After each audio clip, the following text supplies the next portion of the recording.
दोस्तों नमस्कार। शांति पर वॉइस यूट्यूब चैनल में आप सभी का स्वागत है। आज के इस वीडियो में हम महाराष्ट्र की राजनीति पर बात करेंगे। विधानसभा चुनाव से पहले शरद पवार और उद्धव ठाकरे जी का बड़ा निर्णय, एकनाथ शिंदे गुट और अजित पवार गुट की मुश्किल बढ़ेगी। इस विषय पर विश्लेषण करेंगे। वीडियो को लाइक, शेयर और चैनल को सब्सक्राइब करना मत भूलिए। विधानसभा चुनाव को देखते हुए शरद पवार जी और उद्धव ठाकरे जी ने एक बड़ा निर्णय लिया है। उस निर्णय के कारण आने वाले विधानसभा चुनावों में एकनाथ शिंदे गुट और अजित पवार गुट की मुश्किलें बढ़ने वाली है। एनसीपी शरद पवार यानी शरद पवार जी की एनसीपी ने यह निर्णय लिया है कि आने वाले विधानसभा चुनाव में उनकी पार्टी या उनके पार्टी के उम्मीदवार, उनके पार्टी का सिंबल तुतारी बजाने वाला व्यक्ति इसी सिंबल पर चुनाव लड़ेंगे। उद्धव ठाकरे जी ने भी निर्णय लिया है कि उनके पार्टी का सिंबल मशाल, इसी मशाल चिन्ह पर आने वाले विधानसभा चुनाव में उनकी पार्टी चुनाव लड़ेगी, यानी उनकी पार्टी के उम्मीदवार चुनाव लड़ेंगे। यानी एक तरीके से लोकसभा चुनाव में शरद पवार जी ने अपना नया सिंबल तुतारी बजाने वाला व्यक्ति जनता तक पहुंचाया है, और उसी तरह उद्धव ठाकरे जी ने भी अपना उनके पार्टी का सिंबल मशाल जनता तक अच्छी तरह से पहुंचाया है। इस वक्त सुप्रीम कोर्ट में एनसीपी पार्टी का नाम यानी राष्ट्रवादी कांग्रेस पार्टी का नाम और पार्टी का सिंबल, इसको लेकर 6 अगस्त को सुप्रीम कोर्ट में सुनवाई होने वाली है।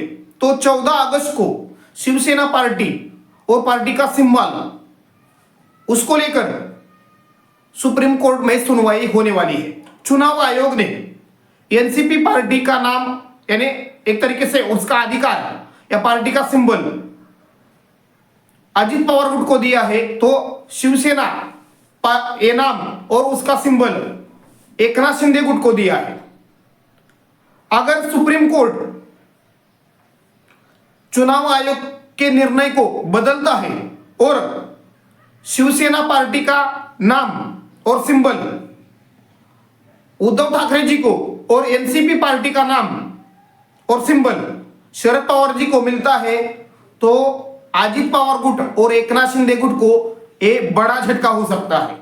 यानी आने वाले विधानसभा चुनाव में अजित पवार गुट को और एकनाथ शिंदे गुट को नई पार्टी और नए सिंबल के साथ जनता में जाना होगा और उस पर चुनाव लड़ना होगा। नया सिंबल और पार्टी का नया नाम पहुंचाना जनता तक आसान नहीं है।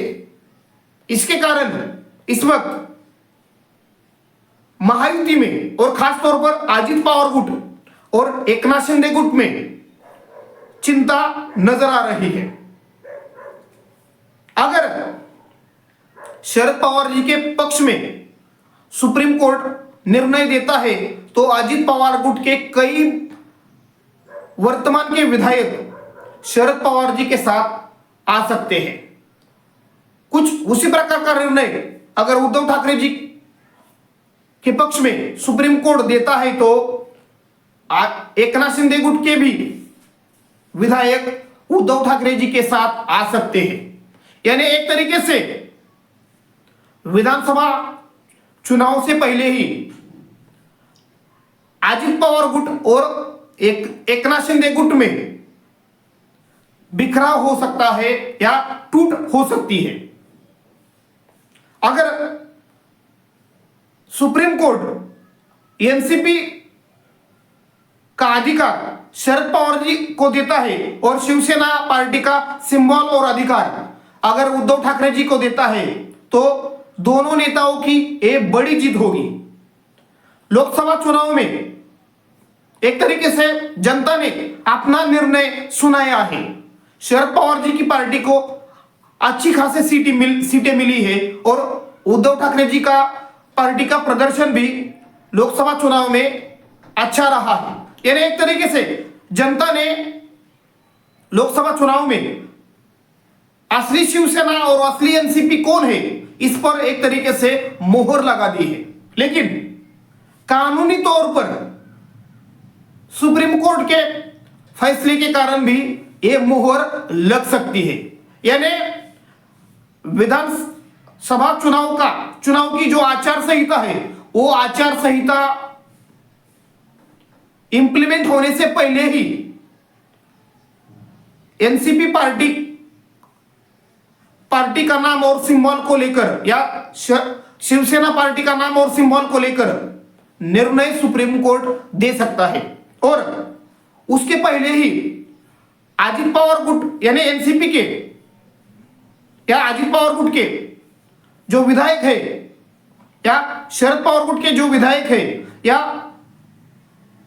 ठाकरे गुट के विधायक या एकनाथ शिंदे गुट के विधायक, उनकी पात्रता और अपात्रता के बारे में भी निर्णय सुप्रीम कोर्ट आचार संहिता से पहले ही दे सकता है। ऐसे एक उम्मीद इस वक्त नजर आ रही है, क्योंकि इस महीने में सुप्रीम कोर्ट एक तरीके से शिवसेना और एनसीपी की जो डिस्क्वालिफिकेशन का केस है, वो इस पर अपनी अंतिम मोहर लगा सकता है।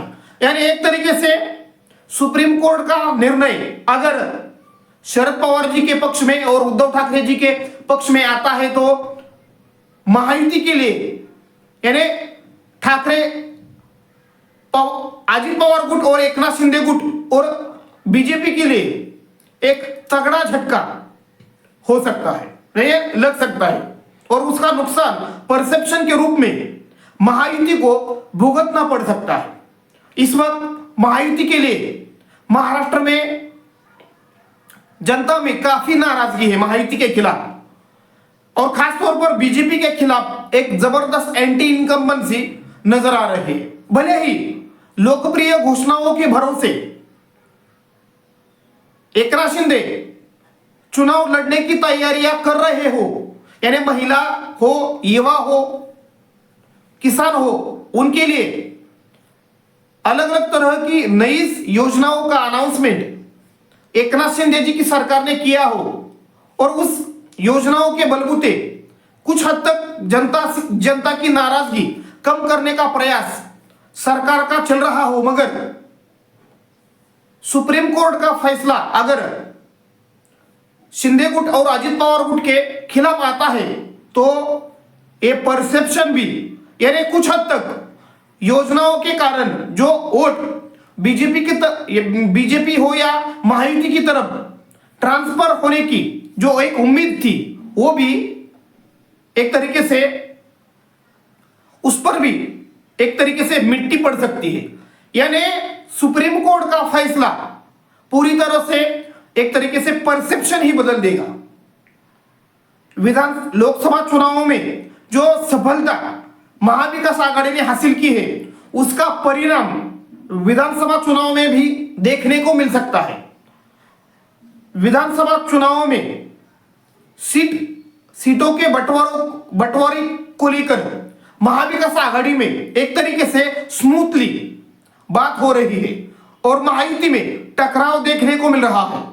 अगर महाविकास आघाड़ी सीटों का बंटवारे का फॉर्मूला अच्छी तरह से उस पर निर्णय लेती है तो एक पॉजिटिव मैसेज उनकी तरफ से जा सकता है। यानी एक तरीके से सुप्रीम कोर्ट का फैसला अजित पवार गुट और एकनाथ शिंदे गुट को बड़ा भारी नुकसान चुनाव में पहुंचा सकता है। जिस प्रकार शरद पवार जी को लोकसभा चुनाव से पहले कुछ दिन पहले या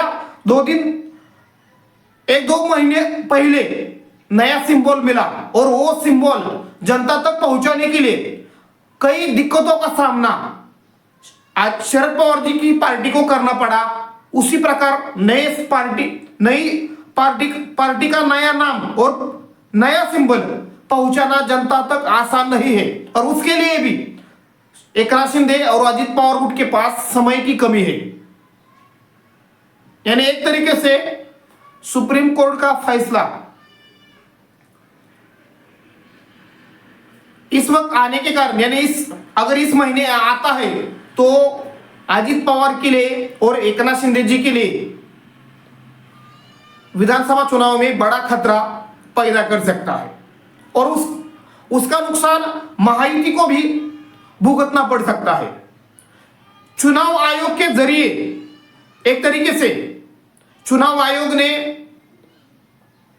ठाकरे गुट की बजाय शिंदे गुट को शिवसेना पार्टी की कमान और सिंबल दिया और उसी प्रकार शरद पवार जी की जगह